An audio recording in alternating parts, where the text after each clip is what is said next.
Epcot is the most restaurant-iest of Disney parks, but when there's so much to choose from, is there anything you should outright avoid? Hey everybody, it's Chris for AllEars TV and AllEars.net. Today we're talking about the good, the bad, and the ugly when it comes to dining in Epcot. That's right, we're debating the best and the worst restaurants in Epcot. And we got this information straight from you. We've got 2 restaurants rated either the best or the worst, but we're not going to tell you which is which until the very end. Our first contender is Garden Grill.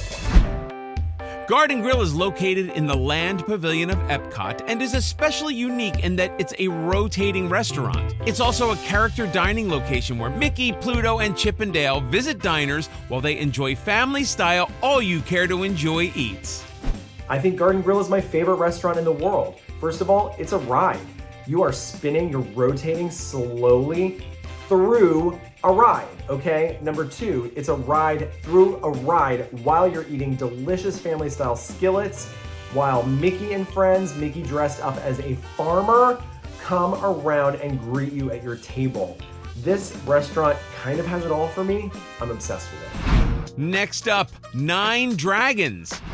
Head over to the China Pavilion to dine at 9 Dragons, a restaurant serving modern Chinese cuisine a la carte, featuring Cantonese, Mongolian, Szechuan, and other specialties. It's good. It's a good restaurant. It's just not a fan favorite, and it's not the most popular, and that's because Epcot is literally the park with the best food. Plus, most of the time, you're gonna have a festival going on. So you're gonna wanna try those booths instead of going to sit at an actual table service meal and eating there. You're gonna wanna try all the festival foods. Garden Grill serves Thanksgiving-style dishes delivered family-style for lunch and dinner at $55 per adult and $36 per child. Eat your heart out on garden salad, grilled beef with chimichurri, barbecued roasted chicken, southern-style spoon bread, mac and cheese, and more. And while you dine, the restaurant slowly rotates around so diners can catch scenes in Living with the Land, which is the ride that sits below the restaurant. It includes scenes of rainforest, farmhouse, thunderstorms, sandstorms, and prairie scenes. So while you're being visited by Chip and Dale and Mickey and Pluto, you're actually eating some veggies that were grown in Living with the Land greenhouses. If you ride Living with the Land before going to the Garden Grill, who knows, maybe when you go through the ride, that zucchini that you saw is gonna end up on your plate later. It's a grill, they cook things that come from a garden. It lives up to the name because they are grilling the food that came from their garden. Good name. Okay, I'm vegan. The entire table is brought a salad, and guess what, friends? The secret's out. The salad is plant-based, whether you're there eating the plant-based skillet or not. It's vegan for everyone. So that feels really inclusive and fun for me. My friends with food allergies know that you'll be taken care of here. They put the little allergy flag, the little wooden flag in the food. They have a fabulous plant-based skillet for people like me. And the main entree, where, you know, the meat would be in the other skillets, is an incredible veggie loaf. That's what they call it. Friends, don't be fooled. This is an incredibly delicious risotto loaf. You've got fried risotto with little pieces of veggies in it that have 2 different sauces. One's almost like a marinara, the other's a creamy sauce. I think they called it a gravy. Listen, I don't know what it is. It's amazing and it's delicious, and I go here whenever I can. 9 Dragon dishes are served a la carte, so you have to pay for every dish you select. You can choose from appetizers like vegetable spring rolls for $5.25, all the way to crispy duck bao buns for $13.95. Entrees range from $18 for a vegetable stir-fry to $30 for Kowloon spare ribs. Drink options include specialty cocktails, beers, and slushies. I don't think there's anything that really sticks out to me in a positive way. It's not awful. I think for the money, it's not that worth it. It's not like it's the most expensive option in Disney World, but I think you can find better options for what you pay at 9 Dragons. The one thing that I've ever really loved there were just their dumplings, and it wasn't that it was just amazing dumplings. They were just better than everything else. Nothing is super special or extraordinary. It's nothing that you should go out of your way to eat. I'm not saying that anything is bad. I'm just saying nothing is super, super special.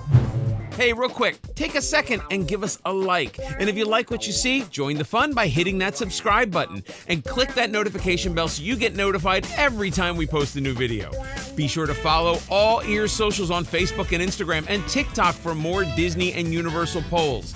And always make a point to hit AllEars.net to leave your reviews. You may be featured in an upcoming video, but hold off on writing that review until we talk about reservations. Garden Grill isn't exactly the easiest restaurant to get reservations for, but it's not that difficult either. Because it's the only character dining location in Epcot, it can be more in demand, but we've also seen same-day reservations open occasionally. Keep in mind that because the menu is mostly Thanksgiving-style food, it's pretty heavy, which isn't for everyone. One reviewer said, "Garden Grill is one of our favorite restaurants. We do not miss a visit to Disney World without a delicious dinner at Garden Grill." Listen, Garden Grill is probably going to book up, all right, on the My Disney Experience app or the website. When you're booking reservations, it's something that you want to prioritize the day that reservations become available for the day that you want to go. But I have had a great track record with walking up and getting a reservation very last minute. They'll send you a text message. I've had to wait probably the most 30 minutes before, but I was able to just show up. And I'm talking for the entirety of my time attending Walt Disney World. I mean, I did it in the 90s, I did it in the early 2000s, and I've done it a bunch recently. So you can kind of count on Garden Grill as a last minute option if you're willing to hang out for half an hour, 45 minutes. Sometimes it's only been 5 minutes. They've said just, walk right in. So give it a shot. It's worth it. Nine Dragons is actually one of the easiest places to get a reservation in Epcot. We've heard people refer to it as the P.F. Chang's of Disney World, and for the prices, it's higher on the cost spectrum. One reviewer said, "Food was okay. You could get this food anywhere." Regarding the experience, he goes on to say, "I was mildly insulted to eat my fried rice and dumplings with a fork. We weren't even offered chopsticks." If it sounds appealing to you, try it. Book a reservation, see if you like it. It might become one of your favorite spots in Disney World because it's not crowded. You can always get a reservation for it. It's in the AC. It's still a solid meal. It's still a solid option. Just it's not going to be at the top of anyone's must-eat list. Many of our reviewers noted that Garden Grill has great character interactions, and the way the restaurant is structured allows them to get really up close with each diner. Reviewer Sweet P456 said, "The character interactions here are by far the best I have experienced. All the characters take the time to not only stop for pictures, but also to interact with you in such cute, fun ways." I love Garden Grill interactions. I think they are a step above a lot of your character dining. I love Farmer Mickey. He is one of my favorite Mickey costumes. Of course, I love Mickey Mouse, but when he's Farmer Mickey, he's just so cute, and I love him. I literally have a poster of Farmer Mickey in my home. I think that when the characters come to your table, just like our lovely All Ears reviewer said, they are interacting with you and not just taking photos. And I just think that's special. And I think Garden Grill is designed to where they can spend a little bit more time at each table rather than just like a quick hi and bye because they're trying to get to so many tables, kind of like Beauty and the Beast has been in the past when I've been there for dinner. When it comes to Nine Dragons, one reviewer said, "Reminds me of a local Chinese takeout place, except that this is sit down. I can say the food is mediocre and not terrible, but the desserts are not appealing. It does have some nice views, though."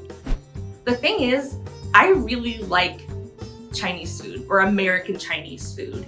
Just running down to the local strip mall, there's usually a barber shop, there is a nail salon, there is a grocery store, and a Chinese food place. That's what you're gonna find dotted around suburban America. I like that kind of food. I would not pass up going to Nine Dragons when I'm at Disney. Garden Grill Pros.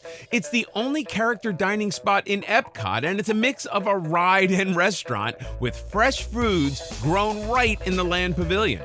The cons, it's pricey family-style dining with a heavy Thanksgiving-style meal, and there are so many other Epcot restaurants that are better choices.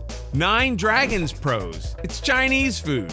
It's easy to get a last-minute reservation, and it's conveniently located in World Showcase. The cons? The food is just okay.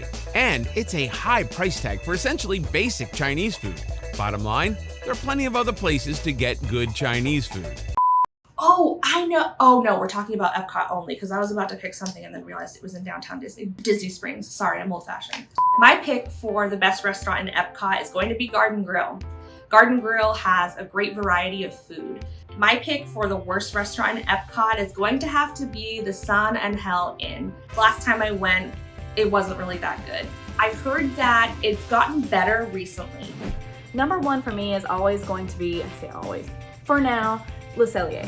I love Le Cellier. It is on the pricier end, no surprise there. It is more of a special occasions place for me, but the quality always holds up. I also love a good steak.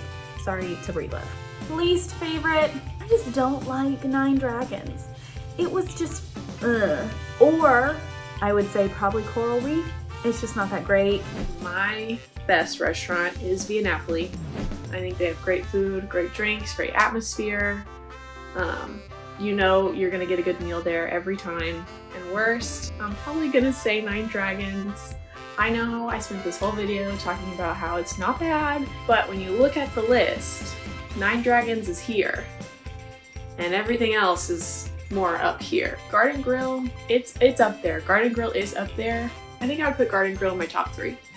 I can't categorize Nine Dragons yet because I haven't eaten there. It hasn't been a priority for me. In New York, where I lived for 20 years in Manhattan, you can go to the corner to a great Chinese restaurant, get something like the tofu vegetable stir fry, plus a side of fried rice and a can of soda, all for $10. So it's hard for me to see the photo of this plate of food for $18 and go, oh yes, that's what I want to go eat. But you know, I'm gonna go try it and maybe they'll knock my socks off. I'm really excited to do this review because Nine Dragons, it feels like not only I have unfinished business, I haven't even started the business with Nine Dragons.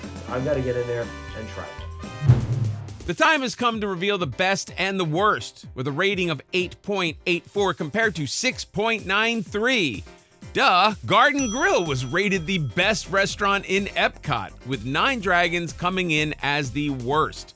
Of course, you may have a different opinion, but that's why AllEars is the go-to website of Disney vacation planners for research and reviews to help you make the best decision for you. How would you vote? Let us know in the comments, and go write your review at AllEars.net. This is Chris for AllEars TV. See you next time.